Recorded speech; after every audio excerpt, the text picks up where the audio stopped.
Welcome to Breadcrumbs to Blueprints. Today I have with us Neil.dowell. Welcome to the show, Neil. Thank you very much. So we'll start off. So what is your superpower?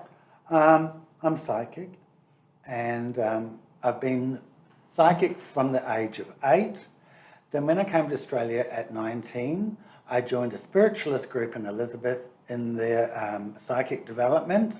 And there I met a wonderful clairvoyant medium called Mary Moss. She was from Scotland, and she was Adelaide's greatest medium. I sat and developed with her for 7 years, and from then onwards, we worked on all the platforms around Adelaide in psychic centres and spiritualist churches. It was interesting. I liked it, but I was always terrified when I was doing it because, you know, you doubt yourself, but I had a marvellous guide. And I used to see him as crystal clear as I'm seeing you. So I knew that he was there. So he made me clever, I think, because he taught me everything through my life and helped me with my ability and gift to deal with people. So I find it a blessing and a curse. Because people like mediums because they think they're going to get readings all the time, or they hate you because they think you can read them all the time. My gift is used when I want it and when I call him my guide. I said to my guide, never tell me what someone's given me as a gift because I still want to be surprised, and don't give me rubbish in the supermarket even though I've got the guts to talk to people. It's not a problem. I've only ever done that once when I worked in Adelaide Arcade. I was having coffee and I was looking at a lady opposite me and I said, Madam, I never tell anyone what I am, but I'm letting you know I'm a clairvoyant and I'm going to give you my phone number. And I honestly believe that you're going to need me sometime in the future. A year later, she rang me up. Her son had committed suicide. So I was able to help her with a lot of things. So the gift is really quite good. People love the truth, and I'm blunt and to the point, don't beat around the bush, and some like it and some don't. But I like it because that's how my guide is, and my guide is also beautiful and kind and very nice. I didn't know who my guide was because when I lived in Prospect, we had an outside toilet. And every night I'd go out to the toilet, this tall, black, skinny man was there. And I was frightened of blacks. Even though I was brought up in New Zealand with Maoris, didn't know blacks.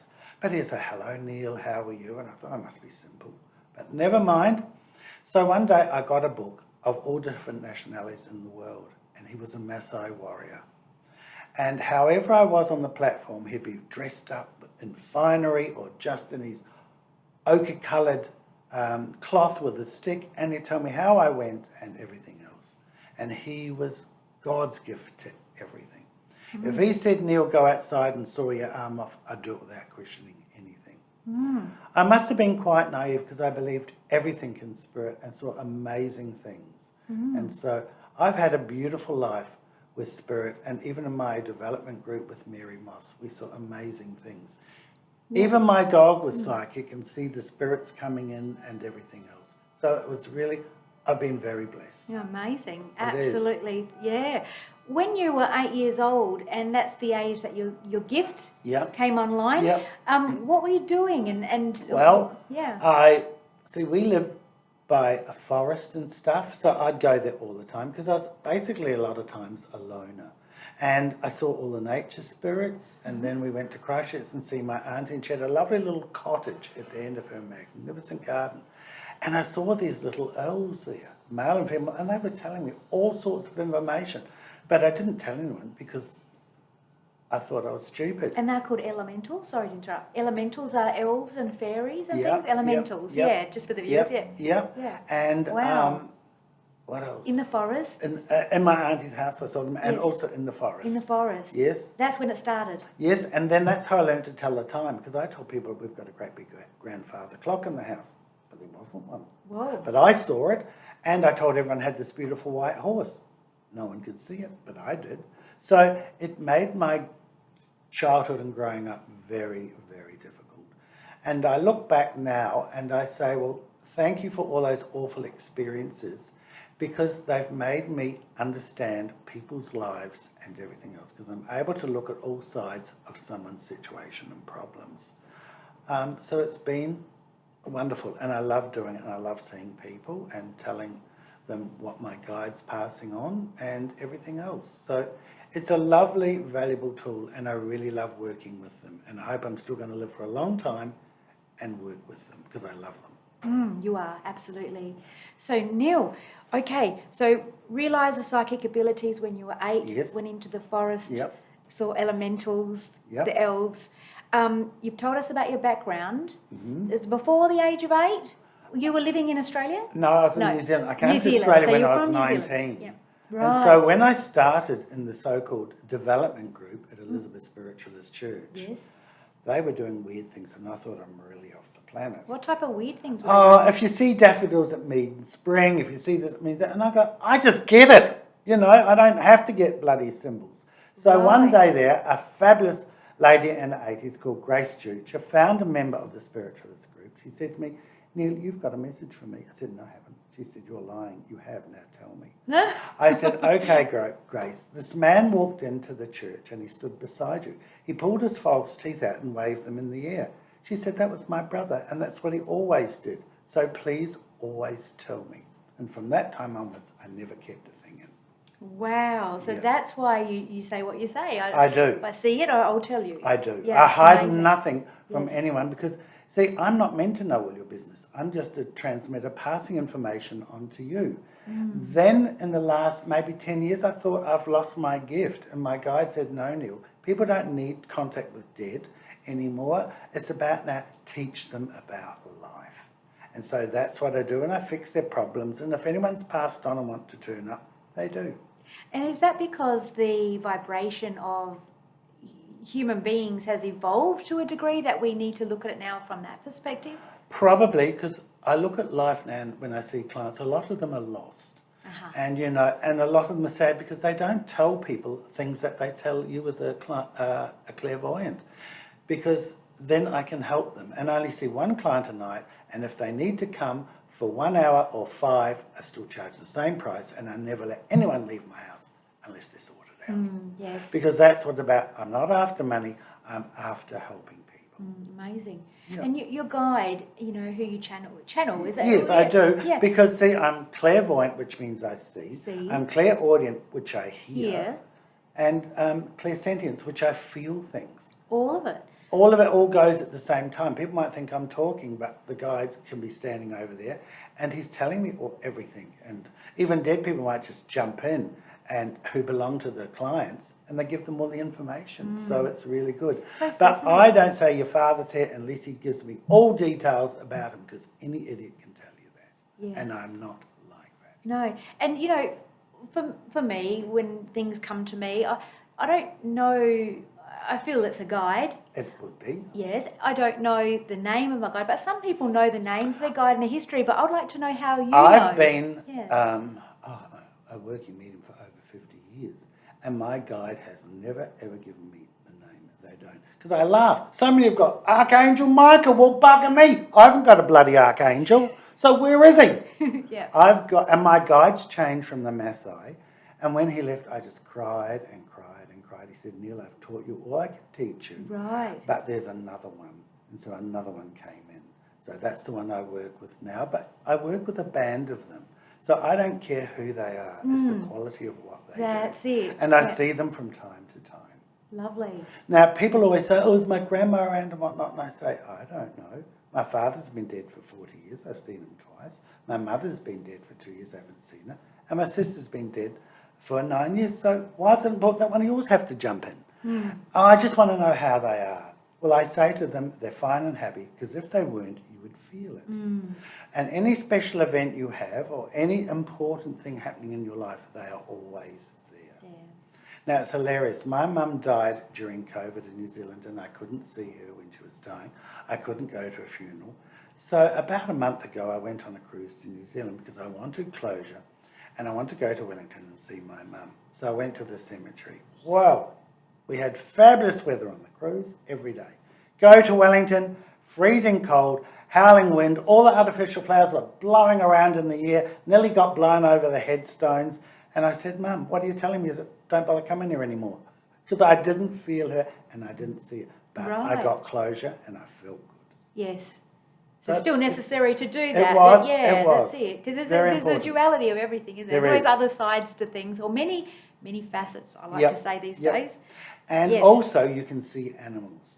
I had two beautiful Right. Abyssinian cats, and one died about 5 years ago and the other one died about 2 years ago, but he's in the house. I see him leaving prints on the bed, where he lies on the bed, and I've seen him sticking his head around the corner. So animals always exist. They do. Because it's the energy of unconditional love.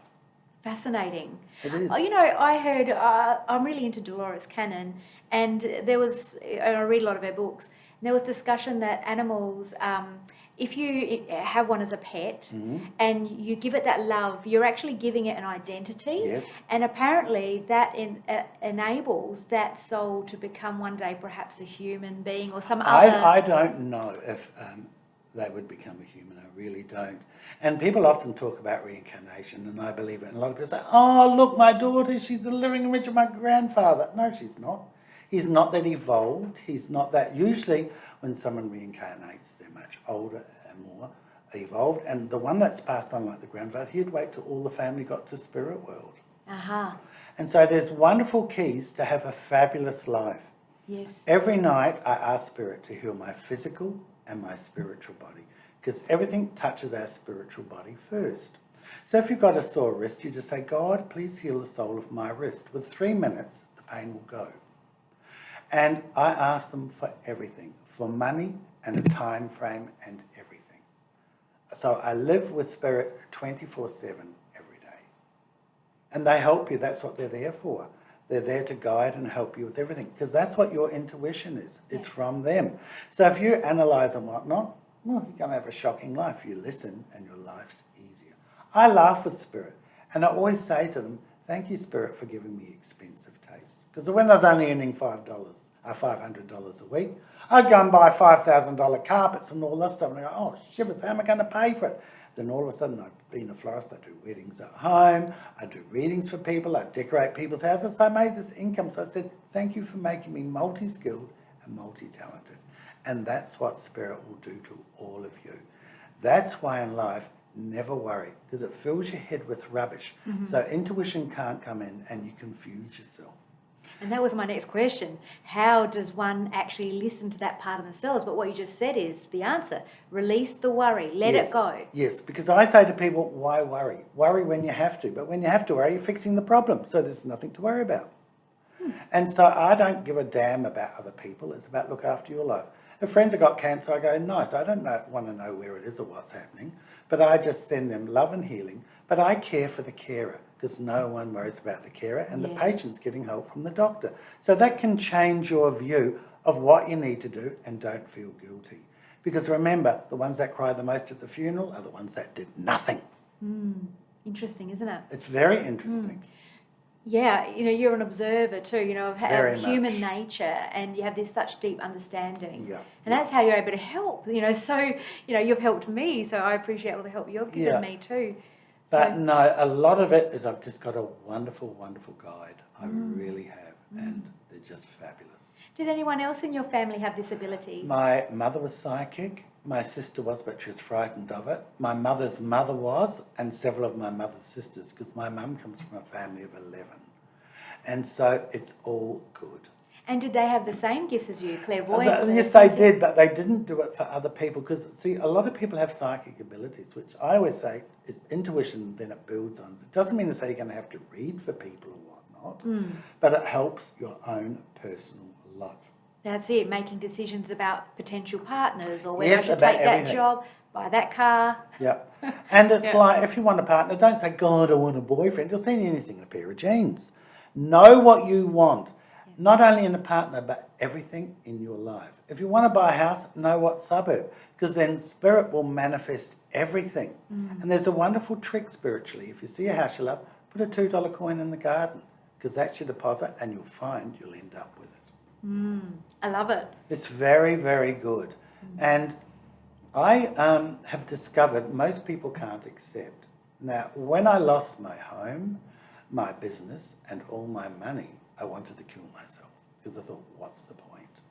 Then my guide said, Neil, go and read the book you haven't read. I thought I've read them all. So I thought, they know everything. So I looked on my bookshelf, and there was a book called You Can Heal Your Life by Louise Hay. Oh, yes. So I go, oh my God, I bought that in Perth 4 years before and never read it. So I thought, well, I'm not reading it. I'm not in the mood. So I opened the book up, and on page 113 was the title Prosperity. Just what I need. Wow. Good, I need money.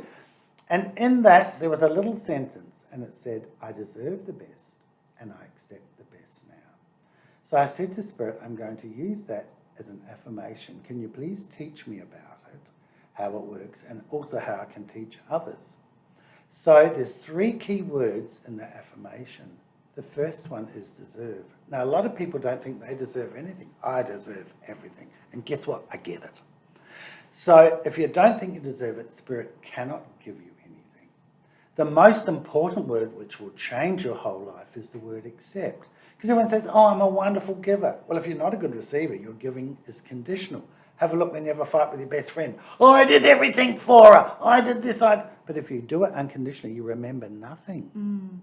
So accept is the key to life. Accept Mary, who works in the office and we can't stand her. Accept her for who and what she is, not what you want her to be. Then the energy will change, and you could end up having her as a best friend.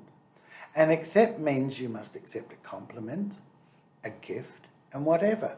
So if I said to someone, oh, that's a nice top you're wearing, don't say, oh, it's an old thing. Didn't ask its age. You just go, thank you. And then if I'm out with lunch with people and I say I'm going to pay someone's lunch, just say thank you. Don't say, oh, no, it's all right. Say thank you. Then if I said, here's a free ticket to Bali, say thank you. Because in life, you must accept everything. Not January this year, but the one before, I took my 33rd free overseas trip. Wow. And it's not impossible. So the affirmation again is, I deserve the best and I accept the best now.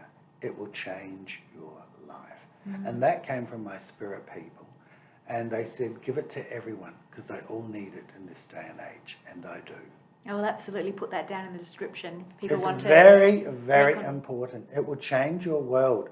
And to accept it means accept what's going on.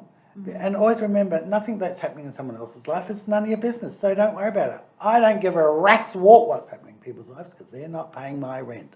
I only care about the person who pays my rent, and it's me. Then you end up with a very beautiful, happy life. That's it. And that's the key to life, success, and happiness. And just believe in yourself because nothing is impossible. Absolutely nothing. And going back to what you said about saying thank you when somebody gives you something, you know, if we don't, really the message we're giving to the other person is, you don't know what you're talking about, I don't believe you. Yep. And it actually, they're giving you, the words are a gift, and you're giving them a gift, and you need to accept it because it's like throwing a gift back in someone's face, and it makes them feel terrible. And also notice the unspoken word tells you anything. Read people's body language. You will know everything. And always trust the first thing that comes into your mind. The first thing that pops into your mind, trust. Always. That's you it. Must. Yeah, because that's from spirit. That's from and spirit. And so as we're human, we have a choice. We can analyse it and screw it around and not get anything, or we can trust the spirit. I say that it's like you get that initial hit, but then we're so programmed to be analytical and logical and linear that we then, I say it's like getting on the Mad Mouse roller coaster ride at the show, going all around with that thought, should I do this, should I do that, getting off the Mad Mouse and going, oh, I'll make that decision. And then you've made the wrong decision. And then you say, in my heart of hearts, I knew I should have done what I first thought of. And that's the answer. Exactly. So well, look how many people that trusted their intuition and didn't hop on the Titanic. Well, there you go. And other things. If I get an intuitive feeling, I honour it. Because it's not me, it's my spirit people. So I want to live a long time, so I listen to them. It's just like if someone knocks on my door like a plumber and I don't like the feeling, I just say, here's your call out fee, please go. Because we have to be honest and truthful, and I'm very honest, very truthful. Blunt. I love that you about have you. to be. I love that about you, Neil. Because if you're not, you can't humour anybody because you're destroying them. You're not giving them tools to live a wonderful life. And I want everyone to have a happy life, because God, my life was rubbish until the age of 54, when I started to say the affirmation and see my world change. And it's just spectacular. I can't fault a thing, and I'm deliriously happy. I'm so happy for you, Neil. I am. And that's Wonderful. thanks to the affirmation, and that all goes back to thank the spirit people. And every one of us has a guide, and everyone is psychic, but not everyone's meant to do readings for people. They just need it for their own self or their family. Yeah, so we all have the innate intuition, and I was going to ask you that too. How can the viewers, they're like maybe discovering this for the first time, or really understanding, that first thought that preceded all the other stuff was intuition. What advice could you give to the viewers for turning that up?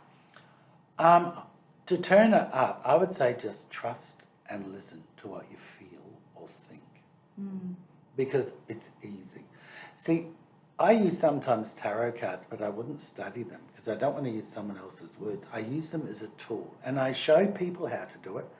And my God, they're giving the best readings, and they've never done it before. So it's just opening themselves up to trust, because most people are so-called busy and they don't trust anything. I think it's so wonderful and amazing how you don't need to interpret symbols for No. you just get it. And they should give it to you direct. I don't want to work out, what does the bell mean? Yes. Nah, give it to me straight away, because I'm a Gemini and I like everything quick. Quick, yeah. I'm not waiting for tomorrow. I'm not a Gemini, I'm a Libra, but I'm the same. How does that work? But I ask for everything. I remember once I wanted a certain DVD, because I love movies and I've got heaps. And one day I was driving somewhere and the voice said, go to JB Hi-Fi, the DVD's there. I go, I was there the other day, it wasn't there. I went and it was.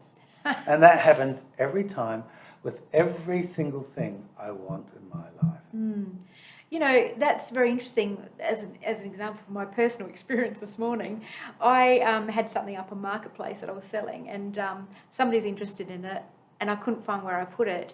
And I just said to the person, I'll get back to you when I can find it. I haven't had time. Anyway, this morning, I just was very calm. So the focus was being calm. Yep. No one was at home. Everything was quiet, and I felt really peaceful and calm. And something just led me into the spare room. And I thought, I'll just tidy up that area of boxes. And there it was. Always. And as soon as I found it, I went, because I was calm. Yep. Because I was calm, it came so easy. Because when we're not calm and we're worrying, we cut all the spiritual energy off. That's it. So that's why... And they never let you down, we let them down. Yes, absolutely. And so that's why it reiterated or reconfirmed to me that that's why people meditate and quieten themselves down in order to then receive the messages. Yeah. Yeah? Yeah. Yeah. So it's all making sense to me over time. So I don't meditate, I just ask Spirit for everything because I'm lazy. And they're so good, they grant me and give me everything.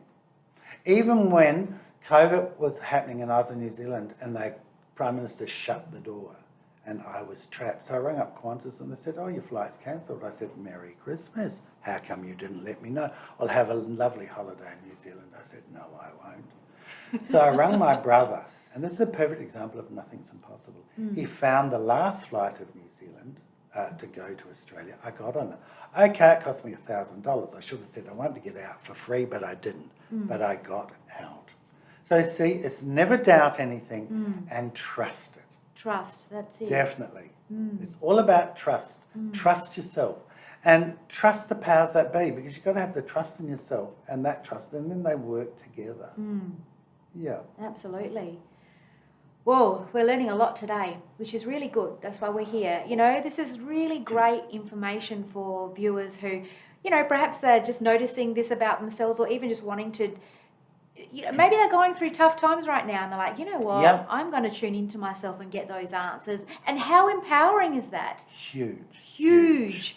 We're not always looking out for answers. Yep. I've got an ache in my wrist. I need to go to the doctor. Well, actually, maybe just try to work on that a little bit yourself. I've just seen on your notes, how do I prepare myself when I have a client? Yes, please. Well, I just light my candles, because I always have tea light candles, and I say to Spirit, I'm not going to tell you my mantra because it was personal to me from Spirit, but I ask for everything, like your clairvoyant eye, your clairaudient ear, and et cetera, et cetera.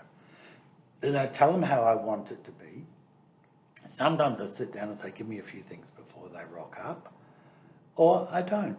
But I ask Spirit all the time, every time without fail, and they have never let me down. I think in my life 3 times in over 50 years, I wasn't able to read anything for a few people, and I don't know why, but it doesn't matter. Maybe it's just they're not meant to know. Maybe. And it's good. And no 2 clairvoyants are the same. So it's no point comparing them. If you find one that you like, stick to them. Don't chop and change. They might say different things. I had a lady the other night, she said, well, why don't you tell me when I'm going to die? I said, like hell. I said, it's against spiritual law. When my sister was dying, all the friends said, oh, Neil, can't you tell us the day she's going to die? And I said, how dare you do that to me? That's very cruel. So I went to bed and I said, Spirit, tell me when. And that was on the Wednesday night. And they said at 3 o'clock on Friday, she will pass away. So I thought, thank you, but I didn't say anything to anyone. She was in the Mary Potter Hospice, and it's getting close to 3 o'clock, and I said to the nurse, my sister's going soon. She said, oh no, she's still got a while. I said, well, my dad's turned up, and I've just told my sister she can go with my father. My sister took 3 breaths and left this world, and it was just before 3 o'clock. Wow. So that's, and I would never ask for anyone, I wouldn't do it, but for myself and my family, definitely. My father, when he was dying, he asked me, he said, use your Mickey Mouse and tell me when I'm going to die. I said, I won't. Not at all. And my mother knew she was going, because she would make these journeys to Spirit World and she'd tell me all these beautiful things she saw, and she said, oh, Neil, I didn't want to come back. I said, Mum, that's lovely, that's where you're going. So when it came close to a time, I had to ring her up and say, Mum, the doctor said, it's all right for you to leave, it's time to go. Then she went. So sometimes you just need to give people permission. And I love it when people cry, oh, my dad died, I went to the toilet. Get over it, you weren't meant to be there. Because it can't be an easy thing for someone who's dying to say goodbye. Very difficult. Absolutely. Yep. Look at it from their perspective as well. Exactly. So it all happens how it's meant to be. So the bottom line again, accept everything. Accept everything. Everything. Because nothing in life happens by accident or chance. It's by divine intervention for the lessons we need to learn. Because it's not your divine right that you have to get married, live in a 2-story mansion, have a white picket fence, a Mercedes car and 3 kids. It's not. It's about you. That's it. Always you. That's it. So there's 2 good books I think everyone should it's just own. you read my mind. And I was just going to, the 4 agreements you're going to yes, say. Oh, yes. I knew it. It's called You Can Heal Your Life. Yes. And I love it because read at the back of the book how horrible her life was, Louise Hay's life, and how she used Spirit for everything. So that will give you confidence in the book. And the next book is The 4 Agreements. My God, when you read it, you go, I know all this, I should have written the book. They're the only 2 spiritual books you need because everyone else adds other things, but it's the same stuff. Yep. Yeah, Neil recommended the 4 Agreements to me, and I loved it. Read it in a night, and even photocopied the beginning of the book. He's got them just in dot form. Yep. And I put it in a frame in my office. Good. Yeah, and I've got it on the fridge as well. So, And I talk about it at my book launch. Good, and I can't believe that I give people an affirmation. I deserve the best and I accept the best now. And I say it a minimum of 5 times a day. And don't be saying, I don't have to say it 5 times. What's the word underlined before? Minimum. And you know, people can't commit 1 month. Your Spirit wants you to commit 1 month to that affirmation, and then they'll change your whole world. But a lot of people can't even do that. So how crazy. Everyone wants a quick fix. So I thought I'd buy coloured jelly beans and just give them one and say, that's going to do that for you and that's going to do that. They'll accept it because they're all mad. This is true. It is. I had the stigma is attached to hypnotherapy as well. They want the magics. They do. They all want magic. Not everybody, but most people. Yeah, and I find I'm explaining what it really is, because what you've talked about here too. You ask for it, but then like when you were talking about your story going to New Zealand and having to get back, and the plane was cancelled. Well, you asked. I had faith. And you had to put things into action. You Yes. still had to ring your brother. Yes, I did. You still had to organise some more money. Yep. You still had to put things into action. So we can't just ask Spirit and sit there and just wait for it. Spirit, it will make it happen, but it will make it happen because it gives you ideas. It puts things into your head. Would you say that? Yes. To actually put things into Yes. action to make it happen. Beautiful things happened in the Second World War. There's a beautiful book, but I had a lot of lovely spiritual books, but you lend them to people and you don't get them back. And my favourite book is called 50 Years a Medium by Estelle Roberts. Now, she was a gifted woman and helped people all through the war, contacting dead people that got killed. And she would need money, so Spirit would just manifest jewellery and stones so she could sell them, so she could live and survive. So Spirit can do those things. Don't ask to win the lottery, because when I was broke, they didn't give me a bloody dollar. They will not, because see, sometimes a lottery doesn't help you. Yes, that's it. I've asked for that one too. Yeah, don't. But if it says buy a lottery ticket, I remember years ago I had a bill for $800 and I was at Modbury Triangle. I was going in the supermarket and Spirit said, "Oh, you'll buy a lottery ticket." Well, 4 I never win. So I went in and shopped. I came out and they said, "Buy the ticket." Whoa. So I did. Strong Guess what? message. I won $800. Then a funny thing, when my father died, I said, "Oh, you're a mean bugger. Why don't you give me the cross lotto numbers?" I still remember them. 3, 5, 7, 9, 21, 36 and 42. I played them for 6 weeks, nothing. So I had to go to a wedding to the North Adelaide Football Club, and Keno had just come out, and the voice said, "I'll go and play it now." I thought, I'm not going to look an idiot. I don't know how to play the bloody game. So I stood there, and I watched, and all the numbers came up. Guess who didn't go to the reception? Me, I went straight home. So now I listen more. So see, it's all good. Can I share my little story about Keno? Yeah. It's a good one. I went to the city. It's not a spiritual one, but I just got to share it. I went into Rundle Mall in Adelaide, because this is obviously broadcast everywhere, and I didn't have any money to catch the bus home. I spent every cent in Rundle Mall, and I went, I don't have a cent left for my bus ride home. And back in the day, it was $2.95 to get home. Oh no, $2.70 to get home. And there was Club Keno in Rundle Mall, and well, I must have had not the bus fare, but I must have had $1 or something. So I put it on Club Keno, and I won $3. So because and the funny thing is, I'm not lucky. That's what I believed about myself. So I said, I'm going to choose the number that's not going to come up. That's the funny thing about it. And I chose the number that did not show, and you automatically won $3 if your number didn't come up. So that's how I got home. Wow. See, I believe in everything. And I don't believe in luck. I believe that it's all done by divine intervention. I don't believe in luck at all. Because we create our own luck. And see, if you don't believe in yourself, this is the magic about now. Now is here. Now, just imagine a bird's got a nest and it's got 3 little babies. And she flies in. Which one does she feed first? The one with the biggest mouth. Get the biggest mouth. I have. So I ask for everything. But the past is what you learn from, and it's who you are now. When you get new partners, you don't have to tell them your past, because they can throw it at you anytime they want. Because if they love you now, your past made you who you are. So now is very important. So if you think in the now, I'll never get a boyfriend, I'll never have money, I'll never lose weight, God, Spirit says, thanks, that's what you want, and they give it to you. So never worry about being overweight, because that's an energy, it's emotional energy. So you don't have to diet, because then, you know, when you do that, you're like a camel, you fill your hump up with food and stuff, because you know you're going to starve for weeks. That's true. Just ask Spirit, please help me lose weight, let this happen, and they will deliver. One of my friends lost half their body weight by doing that, and it still stayed off 20 years later. So see, Spirit will never ever let you down. You let them down. Now, something you said in that, the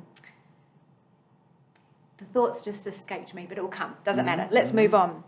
All right. So what do you say to people who are sceptical about psychic abilities? I say, you poor bugger. Yeah. What else can you say? I know. What else can you say? Just become aware and learn and find out about it. A lot of people are frightened, but what's there to be frightened of? I love all these so-called Catholics that come, oh, this is against God's law. Well, why don't you walk out the front door? Do you want me to do something or not? It's spiritual. It's from God, you silly devils. So no, people are quite strange. They really are. Yeah. And everybody's on their own journey. So They are. we just bless them, and we're all, Yep. it's like a game. It is. It's like a game where we've all got different scorecards. Yes. In different scenarios of life. But they all come together at the end of your life. Because Absolutely. the interesting thing is no one ever dies before their time. A very sweet friend of mine, her partner was killed in a car crash. And before the funeral, she said, "Oh, Neil, why did he die?" I said, "Wait till the funeral's over." Well, all his friends came from Melbourne. She only knew him for 8 years, because then he came to live in Adelaide. And when they were finished and they talked about him and showed photos, she said, "Neil, I know everything. He did everything in life he could possibly do." And so that's how she's brought up their 2 children, and they have the most spiritual, wonderful life. So you must learn from things. You don't fall in heap and cry, because that's not going to solve anything.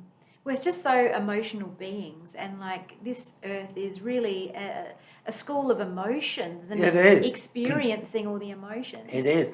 Yeah. And in life, don't make emotional decisions. They are always wrong. Deal with facts. I love what a Chinese friend of mine, and we were friends for nearly 20 years, he said, "Neil, I don't know why you have best friends. We don't." I said, "Well, you're crazy." He said, "No, you're crazy. Because if you have a fight with your best friend, all your secrets come out." And I thought, wow, how accurate. So see, learn from everyone you meet, because no one ever comes in your life for no reason. No one. Even if it's for 5 minutes. Every meeting That's true. is important. Even if it's a horrible experience.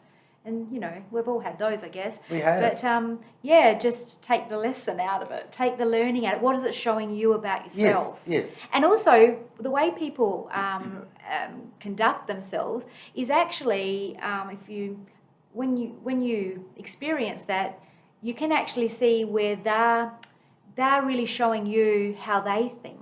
Isn't that true? Yep. How people react and respond is really a reflection of what they're thinking. Exactly. And that's from childhood, beliefs and all those things that got formed way back, but they're programming. And they were often wrong thinking, but I always say to people, do not ever hate your parents, because you chose them for the lessons you needed to learn. This is true. Very important. Yeah. I just noticed on your little list Yes. here, would you share a memorable or significant psychic reading you have experienced? Yes, please. Well, one was the most marvellous one, and I don't remember all of them. You don't, because the minute they walk out the door, it's gone. But this girl came and she wanted to meet a man. She just wanted to be in love and happy. So I said, you go to every Friday the market in Victoria Square. She said, yes. And I said, you go to the same stall to buy your stuff? Yes. And you always wait to be served by a man? Yes. And when he smiles, he's got a piece of gold in his tooth. I said, there's your husband. She married him. It happened. Goodness me. And That was so accurate. And yet I've never had such a thing for others, but she must have needed it. And she's deliriously happy. Wow, that's incredible. Yeah, it was. So clear. Yeah. Wow. Yeah. Oh, thank you for sharing that. It's so good. All right. So let's go through the list and see what I have missed, perhaps. Yes. Can you share some insights or predictions that have come true and significantly impacted someone's life or your own life? I don't ever use my ability to look at the world, because one being can't change it. But I pray for it. On odd occasions, I might have heard of a big earthquake or a plane crash, and they happen. But I make sure I write it down, date it, by the time I let my friends know, so that anyone in hindsight can say that, and who's going to believe you? So, no, I don't need to know all those things at all. So I just live my daily life, and when clients come, I try to make their world different and happy, because that's what it's about. And you do. Because happiness is how you feel. It's not what you own or how much money you have. It's how you feel when you wake up. All right. Well, we're coming to the end of the interview. Is there anything else that you would like to share? Because I guess the last question I had on the list was for the viewers who are interested in developing psychic skills. What could you share some tips? We've sort of talked about it. You can go and join spiritual development groups. But I don't like it when they've got heaps of different teachers. There should be one teacher. And I always say they must be clairvoyant, because they've got to see you've got to look and see what they're seeing. I had a development group for 25 years, but I looked and I said, you've got a message. And they say, no, I haven't. I said, good, leave the group, because if you don't believe anything, bugger off, because I'm not wasting my time. So join a group, and if you feel comfortable, go. And there'll be times when you might get a message and someone say, it's not right. But how do you know they're telling you the truth? Sometimes they are not. I remember a lady told me, oh, do you know a Peter that's dead? I said, no. She said, well, he had a shop. I said, no, I don't remember. A week later, I rang up and said, oh my God, when I was a kid, that was the man that owned the little fruit and veg shop on the corner. So I knew. So see, so I rang it and told her, because people don't always give you feedback. They love to take everything from you, but they love to tell you if you're wrong, oh, heaven forbid. And how I answer that, I say, my name's Neil, not God, so I don't know everything. You've got to cover yourself, and Spirit will always cover you, always. I love your quick wit, and you're sharp. Have to be. I love that about you, Neil. Love it. Well, so yes, go and join groups and trust yourself, or just ask Spirit and say, look, I'd love you to develop my gift. And if you need any help, you can either ring me and I can put you on the right track if you're going all right, or ring our little friend Natalie. There really needs to be wonderful seminars going on to help people with everything with life. If I was younger, I probably would do them. But I think I may be getting too old. But then again, something's just telling me, do it. So you never know what I'm going to be doing. That's it. Watch this space. Absolutely. Thank you, Neil. Thank you for a wonderful interview. Pleasure. Yeah, and all your wonderful insights and advice and experiences. Incredible. So thank you. Thank you for watching Breadcrumbs to Blueprints and What's Your Superpower. And if you've liked this episode, please click the like button. I forgot to say that. I usually forget to say this in every episode. Click the like button. Please subscribe. And if you'd like to know more information about Neil, it'll be in the description box below. Thanks so much. Have a wonderful day. Bye. Bye.